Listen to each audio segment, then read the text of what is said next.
નમસ્કાર, આપ જોઈ રહ્યા છો લખતર ન્યૂઝ અપડેટ ચેનલ। તમામ સમાચાર અને અપડેટ મેળવવા માટે ચેનલને સબસ્ક્રાઇબ કરો અને બેલ આઇકન પર ક્લિક કરો જેથી તમામ સમાચાર અને અપડેટ તમને મળી રહે।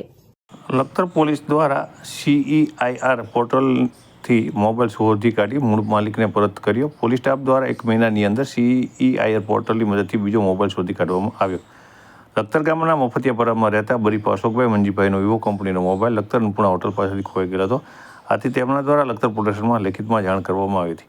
પોલીસ સ્ટાફ દ્વારા મોબાઈલની તમામ ડિટેલ CEIR પોર્ટલ પર અપલોડ કરી હતી। આથી પોર્ટલ મારફત જાણવા મળ્યું હતું કે અશોકભાઈનો ખોવાઈ ગયેલ મોબાઈલ બાવળા તાલુકાના નાનોદરા ગામમાં છે। આથી જેની પાસે મોબાઈલ હતો તેને લખતર પોલીસ સ્ટાફના ચંદ્રેશભાઈ પરમાર દ્વારા કાયદાની સમજ આપવામાં આવી હતી અને મોબાઈલ પર લખતર પોલીસ સ્ટેશન પહોંચાડી દેવા જણાવતા જે વ્યક્તિ પાસે મોબાઈલ હતો તેમના દ્વારા આ મોબાઈલ લખતર પોલીસ સ્ટેશનમાં પહોંચાડી દેવામાં આવ્યો હતો। આથી લખતર પોલીસ સ્ટાફના ચંદ્રેશભાઈ પરમાર અને મેહુલભાઈ દ્વારા મોબાઈલના મૂળ માલિક અશોકભાઈને પોલીસ સ્ટેશનમાં બોલાવી મોબાઈલ જે સ્થિતિમાં મળી આવેલ હતો તે સ્થિતિમાં જ તેમને અશોકભાઈને પરત સોંપી દીધો હતો। આમ લખતર પોલીસ સ્ટાફ દ્વારા બીજો મોબાઈલ શોધી કાઢવામાં આવ્યો હતો।